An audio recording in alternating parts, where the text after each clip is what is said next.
할렐루야. 오늘도 예배 가운데 나오신 우리 성도님들 사랑하고 환영합니다. 참 잘 오셨습니다. 네, 화면이 안 나와요. 예배 전까지 어제까지도 우리 또 오늘 예배 전에 준비할 때도 분명히 이상이 없었는데 예상치 못한 일이 벌어집니다. 네, 우리 인생에 예상치 못한 일 가운데서도 오늘 더 예배에 집중하시는 은혜가 있지 않을까 생각해 봅니다. 봄이 오는 때죠. 생명과 회복의 은혜로 가득하게 하실 줄 믿고 기대합니다. 특별히 사순절 기간을 보내는 우리 성도님들, 고난과 어려움의 터널을 통과하여 십자가를 이기시고 죽음을 이기신 예수님의 그 승리와 회복의 은혜가 우리 성도님들의 삶에도 가득하기를 예수님의 이름으로 축복합니다. 아멘. 제가 사순절 기간을 보내고 벌써 네 번째 주일에 계속해서 십자가에 대하여 말씀을 나누고 있습니다. 근데 이렇게 말씀을 계속 나누지만 사실 우리가 예수님의 그 십자가를 인간인 우리가 100% 이해한다는 것은 불가능한 일일 거예요.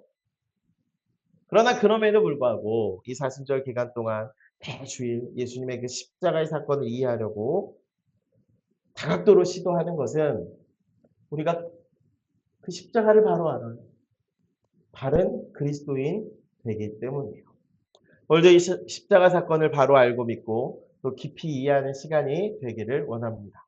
오늘 그리스도의 십자가 네 번째는요. 자기 부인의 십자가예요.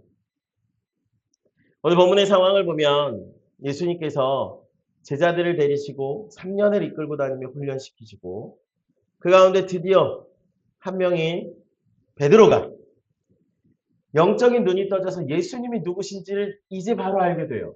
그래서 마태복음 16장 16절에 베드로가 어떻게 고백하죠? 잘 아시는 대로 시몬 베드로가 대답하여 이르되 주는 그리스도시요 살아계신 하나님의 아들이십니다.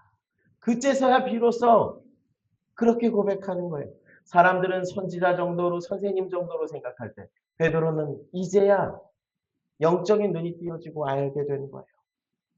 살아계신 하나님의 아들입니다. 당신이 그리스도이십니다.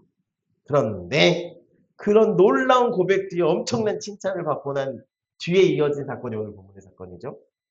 오늘 21절부터 23절까지를 먼저 읽을까요? 이때로부터 예수 그리스도께서 자기가 예루살렘으로 올라가 장로들과 대제사장들과 서기관들에게 많은 고난을 받고 죽임을 당하고 제3일에 살아나야 할 것을 제자들에게 비로소 나타내시니 베드로가 예수를 붙들고 항변하여 이르되 주여 그리 마옵소서 이 일이 결코 주께 미치지 아니하리이다. 23절 우리 성도님들이 읽어주시겠습니다. 시작.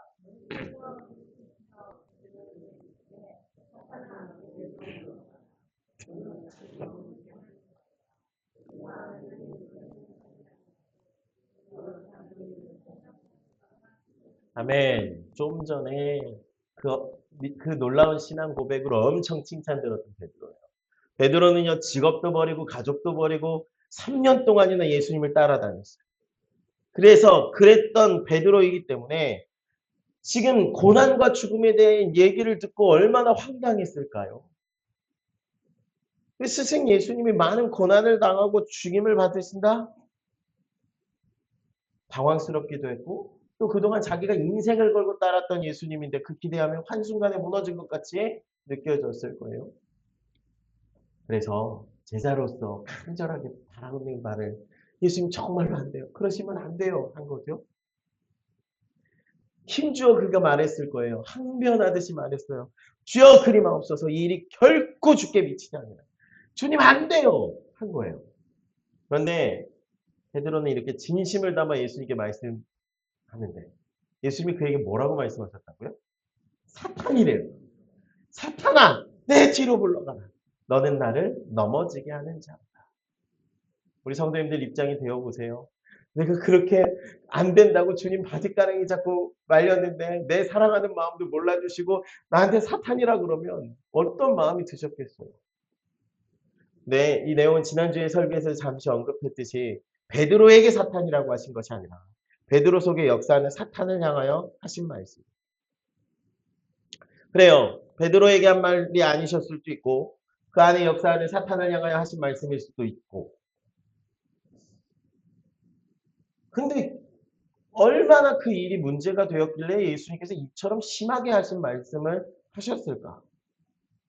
우리 성도님들 어떻게 생각하세요? 너무 좀 심하다 생각은 혹시 안 드세요? 근데 예수님이 지금 이렇게 말씀하시는 뜻은요. 이 십자가는 예수님이 반드시 져야만 하는 십자가이고 이 십자가를 지기 위하여 이 땅에 오셨는데 그러한 나를 십자가를 지지 말라고 하는 것이 말이 되냐 하시는 거예요. 그러한 생각이 사탄적인 생각이라는 거예요. 그 말을 하는 사람의 그 베드로의 마음속에 들어앉아 있는 것이 곧 사탄이라는 거예요. 그것이 인간적인 생각.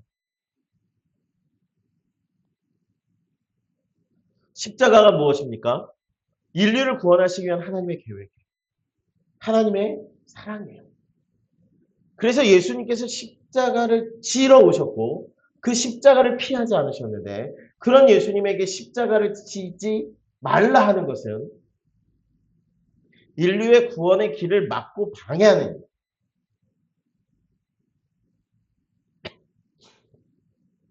예수님의 입장에서 보면 이것은 절대로 용납할 수 없는 일이에요. 그냥 넘어갈 수 없는 일이에요. 예수님께 십자가를 지지 말라? 그럼 하나님의 구원 계획을 막는 것이고 인류를 구원하시기 위한 하나님의 그 섭리를 성취할 수 없게 되는 일이에요. 하나님의 역사를 막아서는 일이 어떻게 용납될 수 있는 일이겠습니까? 그래서 예수님은 이 부분 그냥 넘어가지 않으시고 분명하게 지적하신 거예요. 그리고 나서 예수님께서 정말 중요한 말씀을 하시는데 오늘 본문의 24절과 25절 말씀이에요. 우리 함께 큰 목소리로 읽습니다. 이에 예수께서 제자들에게 이르시되 누구든지 나를 따라오려거든 자기를 부인하고 자기 십자가를 지고 나를 따를 것이니라. 누구든지 제 목숨을 구원하고자 하면 잃을 것이요 누구든지 나를 위하여 제 목숨을 잃으면 찾으리라. 아멘. 주님이 지금 십자가 결코 피할 수 없고 부정할 수 없고 부인할 수 없는 십자가에 대해 말씀하시고 이어 제자들에게 하시는 말씀은 예수님이 그 십자가를 지실 것이고 제자된 우리 너희도 십자가를 지고 쫓으라고 하시는 거예요. 예수님이 십자가를 부정하고 부인하는 것 그것이 사탄적인 생각이고 계획이고 그래서 십자가를 지지 않으려고 하는 것도 사탄적인 생각을 쫓는 것이. 예수님이 자신의 십자가를 지시는 것처럼 제자된 우리도 십자가를 지고 주님을 따르라고 하시는 이 말씀을 분명히 기억하셔야 해요. 예수님이 십자가를 피하지 않으심처럼 우리도 십자가를 피할 수 없음을 말씀하십니다. 문제는요. 예수님도 그 십자가를 지고 걸어가셨고 우리도 제자된 우리도 성도인 우리도 십자가를 지고 따라가야 하는데 그게 안 된다는 데 있어요. 머리로는 알지만 실제로는 되지 않아요. 믿으면 믿을수록 십자가를 잘 질 수 있어야 할 터인데 오히려 믿으면 믿을수록 십자가를 잘 지기보다 이런저런 핑곗거리로 십자가를 지지 않으려는 것이 우리의 연약한 모습이에요. 그러나 오늘 우리에게 주님이 분명히 말씀하십니다. 예수님 따라오려거든, 예수님 믿으려거든 자기를 부인하고 자기 십자가를 지고 따르라. 우리 여기서 그런데 한 가지를 알고 가야 합니다. 예수님이 지신 십자가와 우리가 지는 십자가, 예수님이 지신 십자가와 우리에게 지고 따르라고 하는 그 십자가는 같은 것일까요? 다른 것일까요? 자, 둘 중에 하나예요. 같은 거다, 다른 거다. 네, 제가 손들라고 하면 나중에 틀리면 민망하시니까 속으로 손들으세요. 다른 거예요. 예수님이 지신 십자가는 죄인이 지어야 할 십자가. 그래서 사형수가 그 죄에 합당하게 죽임당하는 사형틀로서의 형벌로서의 십자가예요. 우리가 져야 할 십자가는요. 형벌로서의 십자가가 아니에요.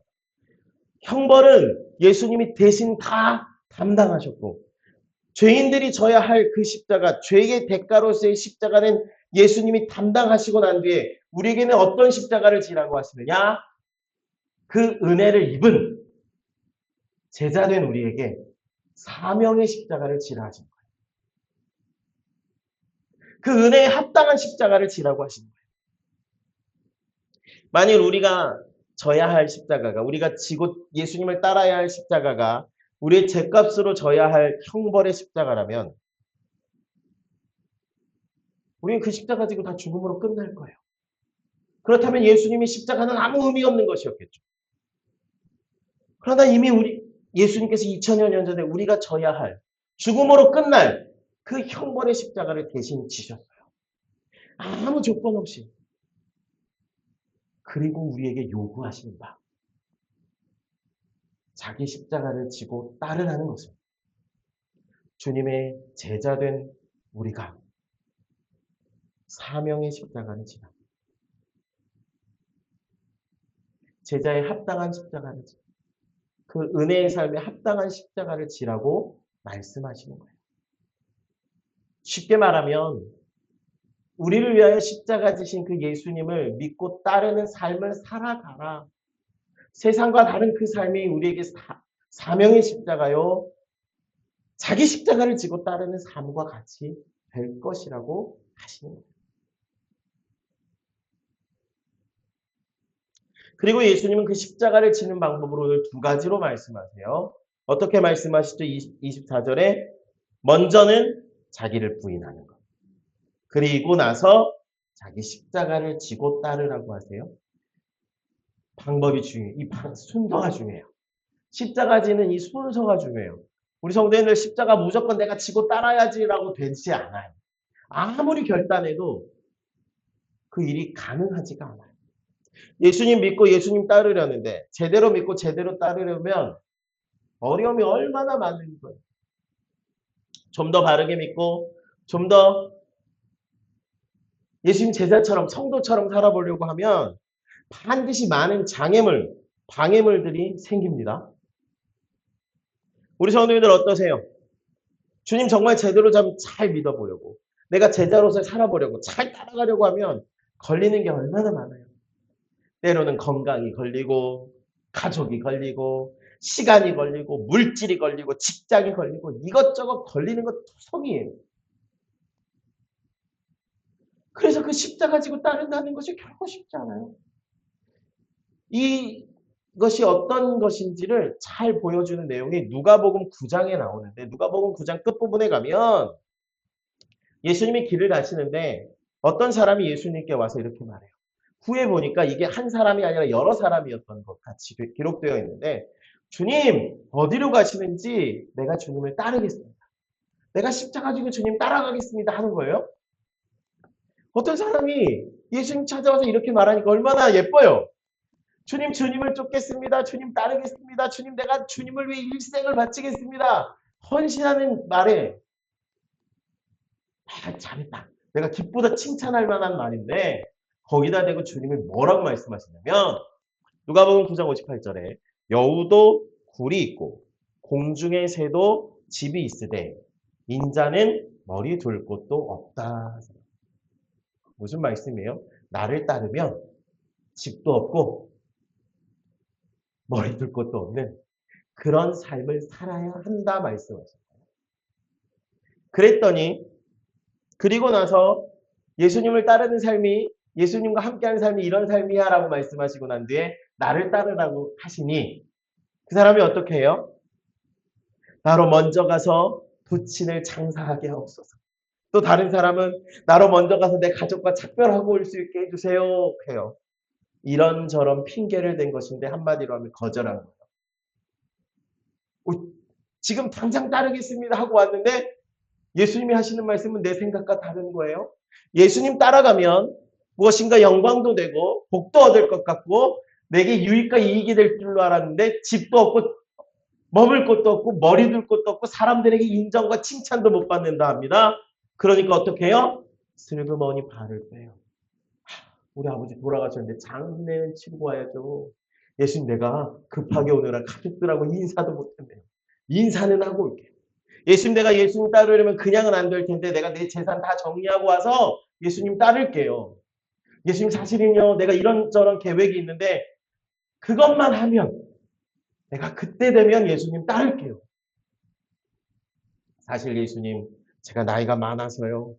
예수님 쫓아가려면 기력이 없네요. 제가 몸 좀 회복되고 나면, 병 좀 낫고 나면 예수님 따를게요. 이런 핑계예요. 정말 장례식이 문제였을까요? 정말 가족과의 이별이 문제였을까요? 마음 같아서는 내가 주님을 정말 따르고 싶은데 마음이 없었던 것은 아니에요.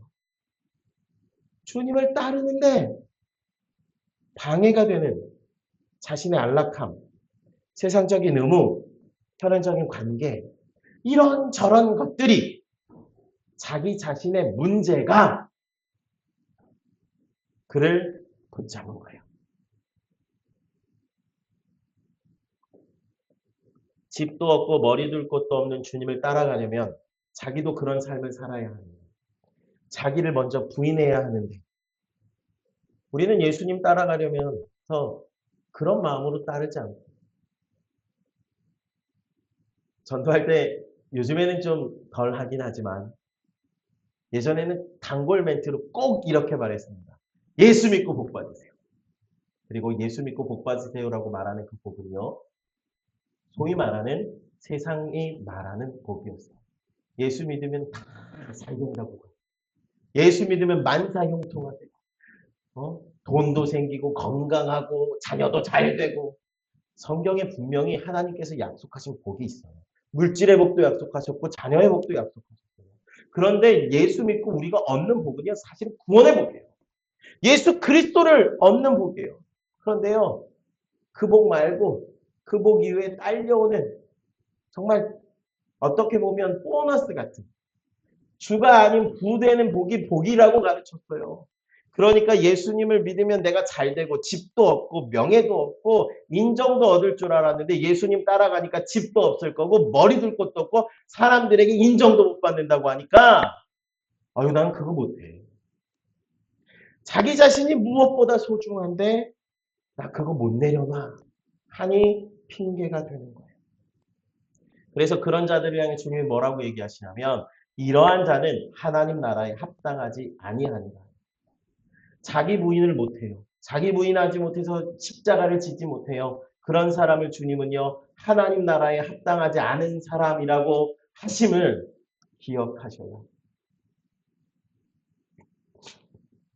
오늘 본문은 분명히 말씀합니다. 아무든지 나를 따라오려거든 자기를 부인하고 누구라도 예외 없이 주님 따르려거든 자기를 부인해야 한다는 거예요.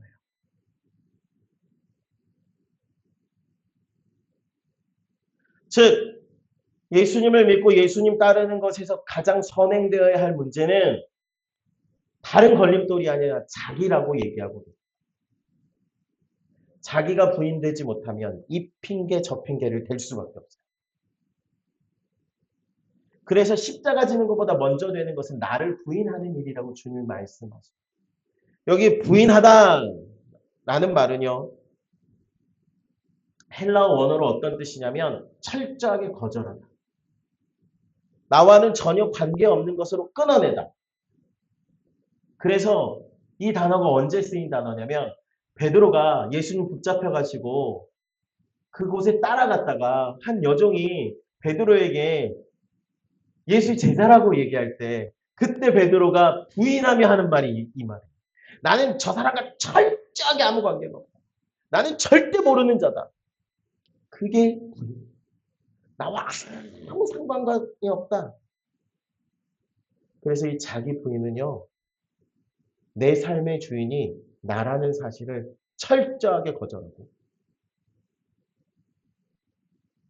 나는 죽었습니다 하는 거예요. 가장 쉽게 얘기하자면 나는 죽었습니다. 따라할까요? 나는 죽었습니다. 우리 예수 믿는 삶은요. 나는 죽어진 삶이에요. 갈라디아서 2장 20절 말씀에 분명히 말씀하죠. 내가 그리스도와 함께 십자가에 못 박혔나니 그런즉 이제는 내가 사는 것이 아니요 오직 내 안에 그리스도께서 사시는 것이다. 예수를 믿고 우리의 삶은 나는 죽고 그리스도가 사는 삶이 되었고 그래서 이제 내가 육체 가운데 사는 것은 이제 사는 것은 이전과 달리 어떤 삶이냐. 나를 사랑하사 나를 위하여 자기 자신을 버리신 하나님의 아들을 믿는 믿음 안에 사는 삶. 그가 내 삶의 주인 되셔서 사는 삶이라고 말씀합니다. 그러니까 예수님의 제자된 삶은요, 이미 나는 죽은 삶이에요. 내가 부인된 삶이에요. 우리 성도님들 공동묘지 가서 어디 무덤 가서 납골당 가셔서 그 죽은 사람 향해서 막 욕해보세요. 버럭 화를 내거나 갑자기 벌떡 일어나서 멱살 잡아요? 아니에요. 절대로 그럴 수 없어요. 왜요? 죽었기 때문에. 건들면 반응이 나타나는 건 살아있는 거예요. 우리 안에 누가 톡 치면 예수님은 이쪽 뺨을 맞으면 저쪽으로 돌려대라고 하셨는데 우리는 그렇지 못하고 이쪽 뺨을 맞으면 손이 먼저 올라오면 내가 아직 죽지 않은 거예요. 내가 죽었으면 올라올 수 없어요. 교회 안에서도 일터에서도 가정에서도 마찬가지예요. 내 자존심이 상할 때 내가 무시당한 것처럼 느낄 때 섭섭함이 화가 올라옵니다. 나는 옳고 저 사람은 잘못했다는 판단을 넘어선 정죄가 일어납니다. 내 안에 아직 내가 살아있기 때문에. 자기를 부인한다는 것은요. 예수님을 믿기 때문에 억울한 일이 있어도 손해보는 일이 있어도 예수님, 저는 예수님과 이미 십자가에 죽은 사람입니다. 내 고집과 내 자존심이 내게는 아무 상관이 없습니다. 하고 선언하는 거예요. 이렇게 내가 철저히 죽지 않으면 결코 주님을 따르는 사명의 십자가, 사랑의 십자가는 질 수 없어요.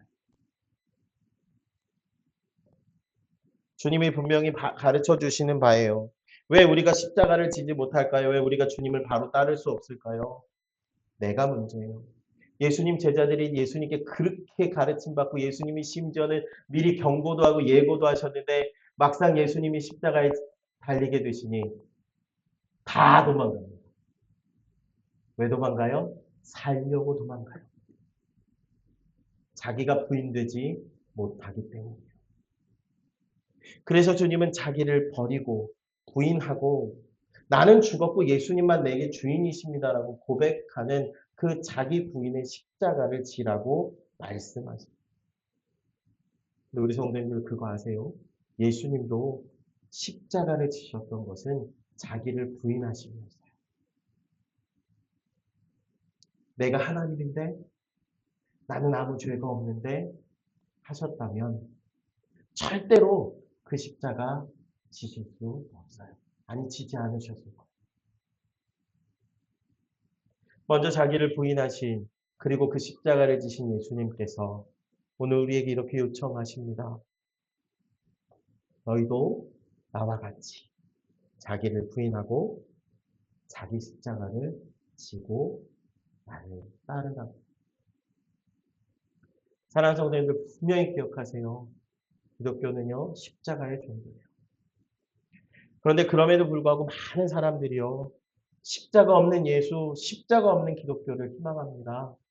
자기를 버리고 십자가 지고 주님을 따르라면 그것 싫어서 오히려 주님을 부인하고 세상으로 나아갑니다. 십자가 없이는 영광이 없는데 십자가 없는 영광, 십자가 없는 복, 십자가 없는 구원만 바랍니다.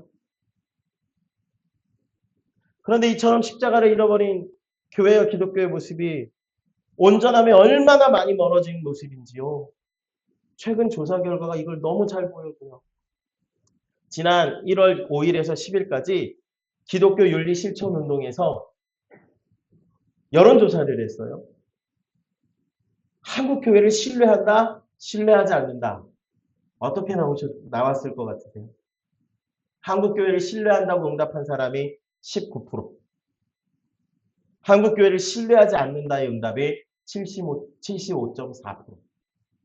그러니까 예수 믿는 사람 한국 교회다 못 믿겠다가 75.4%. 10명 중에 물어보면 7명, 8명은 교회를 부정적인 생각과 감정을 가지고 바라보는 세상이 된 거예요. 예전엔 이렇지 않았어요. 이게 기독교 한국 기독교 역사상 역대 최고 수준의 한국 교회를 불신한다는 의미거든요. 예전에는 교회 다니는 사람은 믿을 만한 사람, 예수 믿는 사람은 인정할 만한 사람이었는데 이제는 아니라고요. 왜 이렇게 되었을까요? 우리가 십자가를 피하기 때문입니다. 자기를 버리지 않으면서 자기 유익만 구하고 축복만 바라고 그렇게 예수를 믿기 때문입니다. 희생도 없고 봉사도 없습니다. 부담 주는 교회는 떠나 부담 안 주는 교회만 찾아다닙니다. 고난 없는 신앙생활만 원합니다. 그게 오늘 우리의 모습입니다. 사랑하는 성도님들, 주님 말씀을 분명히 기억하세요. 내가 져야 할 십자가가 있어요.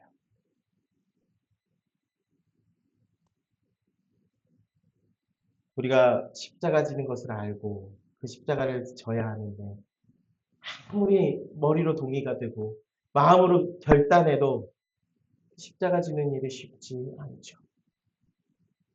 막상 그 일이 내 일이 되면 주저하게 됩니다. 내가 죽어야지, 내가 헌신해야지, 내가 희생해야지, 내가 섬겨야지. 그래야 교회가 살고 주님이 영광 받으시지.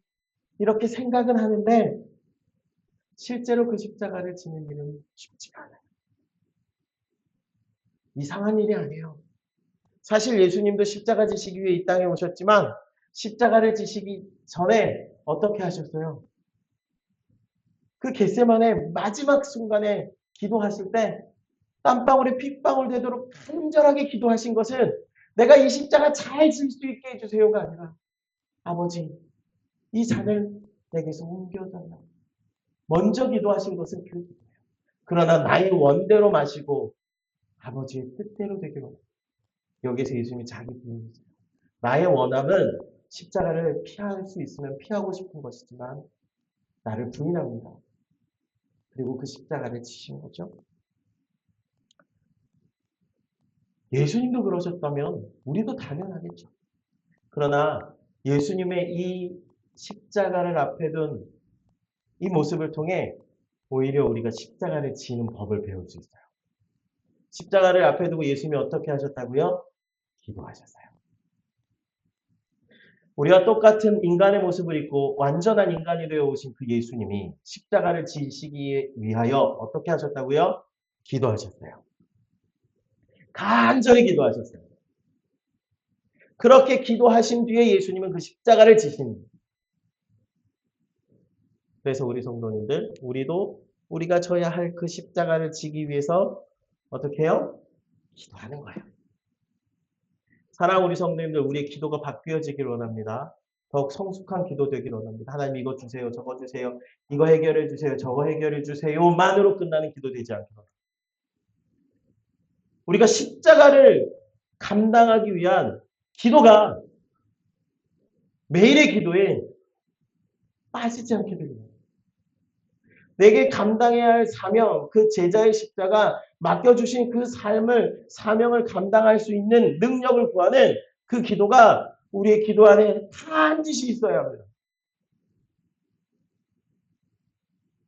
만약에 우리가 십자가를 지는 일도 그렇고 그래 내가 그 십자가를 져야지 알고 믿어서 결단하고 십자가를 지려고 하는데 기도 없이 결심만으로 하면 얼마 가지 못해서 쓰러집니다. 얼마 가지 못해서 실족합니다. 그 십자가가 무겁고 괴롭고 짐스러운 십자가가 되고 그 십자가를 지게 하신 하나님을 향하여 우리 원망하게 될 겁니다. 왜 내게 이런 십자가를 주셨습니까? 내 결심으로 내 결단으로 되는 것이 아닌데 내 힘으로 하려고 했기 때문에 그래서 우리는 이 십자가를 감당하기 위한 기도를 쉬지 않으셔야 합니다. 우리 성도님들의 삶에 맡겨주신 사명, 내게 맡겨주신 일터, 자녀, 가정 그 무엇이라도 하나님께서 내게 맡겨주신 사명력 그 길이 십자가의 길이라면 그 일을 위하여 기도하셔야 합니다. 그렇지 않으면 그것은 고난이고 짐받게 되지 않기 때문입니다. 죄의 형벌로 주어진 십자가는 예수님이 이미 대신 지셨고 그렇게 구원하신 우리에게 사명의 십자가를 맡기셨음을 알고 그 맡겨주신 사명 감당함을 기도로 준비하시는 우리 열방교회 성도님들 되시기를 예수님의 이름으로 축복합니다. 이제 말씀을 마치려고 합니다. 사람의 생각은, 사탄의 생각은 십자가를 가로막습니다. 그래서 예수님은 자기를 부인하고 주님을 따르라고 하십니다. 자기를 부인하고 십자가를 지고 따를 때 비로소 주님을 따를 수 있습니다. 우리의 십자가는 형벌의 십자가가 아닌 사명의 십자가임을 기억하십시오. 그래서 그 십자가를 감당할 능력을 기도함으로 구하십시오. 제가 그동안 목회하면서 보고 듣고 깨달은 바에 따르면 분명한 것은요. 십자가의 정신이 뚜렷한 사람이 많은 그런 성도들이 많은 교회일수록 영적인 생명력이 넘치고 세상을 변화시키는 능력 있는 교회가 되지만 십자가의 정신이 희미한 사람들이 모인 교회는요. 결국 세상에 아무런 영향력도 끼치지 못하고 세상에 손가락질 당하는 교회 되더라고요. 교회뿐입니까? 가정과 우리 사회도 마찬가지. 우리가 자기를 부인하고 자기 십자가를 기꺼이 질 때 우리가 있는 그곳에 막힌 담이 허물어지고 깨어진 관계가 회복되고 하나님의 참된 평안과 역사가 일어나게 되는 줄 믿으시길 소원합니다. 그 일을 위하여 주님은 우리의 죄의 형벌의 십자가를 대신 지셨고 우리에게 사명의 십자가를 맡기셔서 우리의 삶 속에 우리를 살아가게 하신 줄 믿으시기 바랍니다. 사랑하는 성도님들, 오늘 말씀 속에 제자들을 향하여 주님이 하셨던 그 말씀이 나를 향한 내마의 말씀으로 들려지기 원합니다. 그래서 주님의 사명의 십자가를 지고 주님 나도 주님을 따르겠습니다. 결단하고 기도하며 그 십자가를 지고 주를 따르는 우리 열방교회 성도님들이 다 되시기를 예수님의 이름으로 축복합니다. 그 일을 위하여 기도하셔야 돼요. 우리의 기도가 영광을 구하는 기도가 아니라 십자가를 구하는 기도. 그 능력을 구하는 기도가 될 때 주님이 우리를 통하여 사명의 길을 감당하게 하시고 그 영광을 드러내게 하실 줄 믿습니다. 오늘의 말씀이 사순절의 말씀과 기도로 우리를 재무장시키시고 자기 십자가를 지고 기꺼이 주님을 따르려고 하는 성도님들에게 참된 생명과 축복의 메시지가 되기를 예수님의 이름으로 축복합니다.